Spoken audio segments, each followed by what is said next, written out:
मैं हूँ रियाज शाह और आप देख रहे हैं स्टार न्यूज मालेगांव चैनल। आइए नजर डालते हैं कुछ खास खबरों। सीताबर्डी पोलीस स्टेशन येथे काल सायंकाळी एका महिलेने येऊन तक्रार दिली होती की ते विदर्भ साहित्य मंडळ या ठिकाणी एका सत्संगच्या कार्यक्रमाला त्यांच्या परिवारासह आल्या होत्या आणि गाडीतून उतरल्यानंतर त्यांना वॉशरूमला जायचं असल्याने त्यांनी तळमजल्यावरील वॉशरूमचा वापर करण्यासाठी त्या गेलेल्या होत्या आणि ज्या वेळेला वॉशरूम करून उठल्या त्यावेळेला त्यांच्या लक्षात आलं की खिडकीतून कोणीतरी त्यांचा मोबाईल हल्ल्यासारखा दिसला, म्हणून त्यांनी पटकन बाहेर येऊन धावत येऊन आरडाओरडा केल्यानंतर त्यांचे पती जे बाहेर उभे होते त्यांनी त्या इस्माला पकडलं आणि त्याच्याकडे त्याचा मोबाईल चेक केला असता त्याच्यामध्ये त्या महिलेचा व्हिडिओ दिसून आला। त्यानंतर त्यांनी तत्काळ सीताबर्डी पोलीस स्टेशनला संपर्क साधून त्या इस्माला ताब्यात देऊन त्याच्या विरुद्ध माहिती दिली। त्यानुसार आपण सदर महिलेचा विनयभंग केल्याचा आणि चित्रीकरण केल्याचा गुन्हा तात्काळ नोंद करण्यात आलेला आहे। सदर आरोपी हा मंगेश विनायकराव खापरे राहणार कासारपुला गल्ली सागर सेल्सच्या वर तहसील नागपूर या ठिकाणी राहणारा असून तो एका खाजगी शाळेमध्ये चित्रकलेच्या शिक्षकाचं काम करत आहे।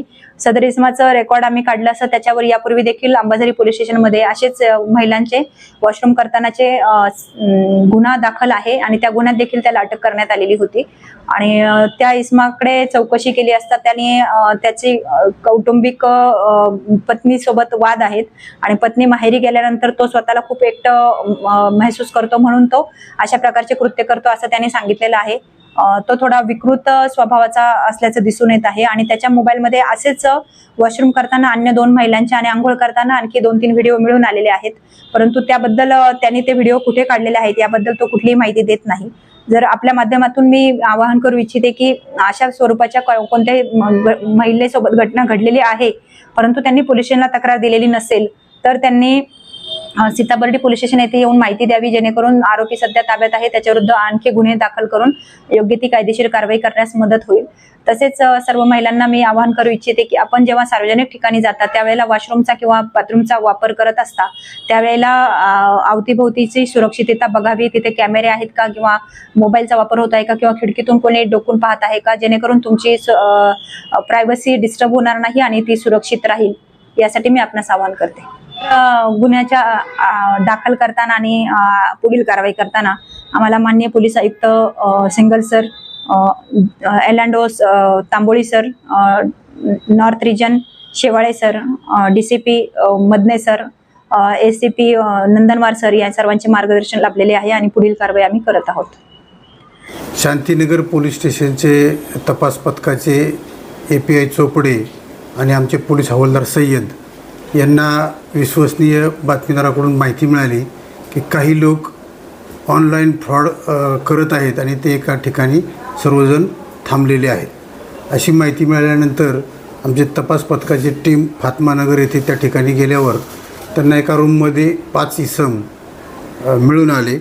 या 5 इसमांकडे एकूण 12 mobile, 12 debit card, 17 chequebook, 1 passbook, 2 pan card असा जवळपास 70,000चा मुद्देमाल या इस्मांकडे मिळून आल्यावर आणि त्यांची सर्व संशयास्पदरित्या त्यांच्या सगळ्या हालचाली होत्या त्या पाहिल्यानंतर आमच्या तपास पथकाने हे लोक नक्की काय करतायत, ऑनलाईन फ्रॉड करतात तर कशा प्रकारचा करतायत याबाबतीत आपल्या ऑनलाईन पोर्टलवर माहिती घेतली असता या लोकांनी वेगवेगळ्या अकाउंटमध्ये खाते उघडले होते वेगवेगळ्या बँकांमध्ये आणि वेगवेगळ्या बँकामध्ये खाते उघडून त्या बँक खात्यामध्ये जवळपास 5 राज्यातून म्हणजे बिहार, तामिळनाडू, गुजरात, कर्नाटक अशा वेगवेगळ्या ठिकाणावरून अमाऊंट ट्रान्सफर झाल्या होत्या।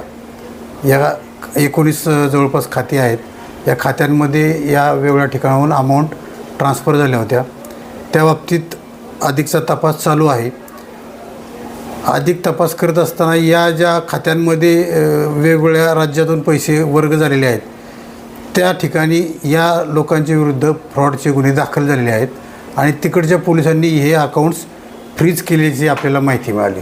त्यानंतर आपली खात्री झाली की हे सर्व इसम हे ऑनलाईन फ्रॉड करणारे आहेत आणि त्यांच्याविरुद्ध पोलीस स्टेशनला आम्ही ऑनलाईन फ्रॉड करण्याबाबत फसवणुकीचा IT ॲक्टसह गुन्हा दाखल केलेला आहे। काही गुन्हे दाखल आहेत या लोकांचा आम्ही रेकॉर्ड चेक करत आहोत। यांच्यावर आत्तापर्यंत अशा प्रकारचे गुन्हे दाखल नाही आहेत, परंतु हे सर्व तरुण मुलं आहेत। त्याच्यामध्ये 2 17 वर्ष वयाची मुलं आहेत बाकीचे तिघेजण आहेत ते 20-23 अशा वर्षाची वयाची मुलं आहेत आणि ही एका मास्टर माइंडच्या सांगण्यावरून त्यांनी हे अकाउंट्स उघडलेले आहेत.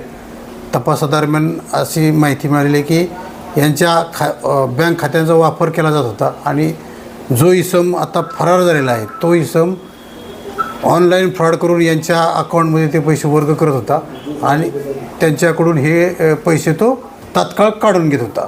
जवळपास 1 महिन्यापूर्वी हे सगळे अकाउंट उघडण्यात आलेले आहेत आणि 1 महिन्यात या अकाउंटमध्ये 35 लाख रुपये वर्ग झालेले आहेत. ही सर्व फ्रॉडची रक्कम आहे आणि ही रक्कम तात्काळ या लोकांनी काढून त्या इसमाला देऊन टाकलेली आहे. त्यामुळे आता तो इसमाचाही आम्ही शोध घेत आहोत आणि अधिकचा तपास करून याच्यामध्ये इतरही काही लोक याच्यामध्ये सहभागी असतील त्या सर्वांचे शोध घेण्याचं काम चालू आहे. त्यांच्यावर किती दिवसाची पोलीस कोठडी ठेवणार? आता हे जे 3 आरोपींना आम्ही अटक केलेलं आहे त्यांना कोर्टामध्ये काल हजर करण्यात आलं होतं. त्यांची 4 तारखेपर्यंत 5 दिवसांची पोलीस कस्टडी मिळालेली आहे. अधिकचा तपास सुरू आहे. इस वीडियो को लाइक करें, हमारे चैनल को सब्सक्राइब कर बेल आइकन जरूर प्रेस करें. हम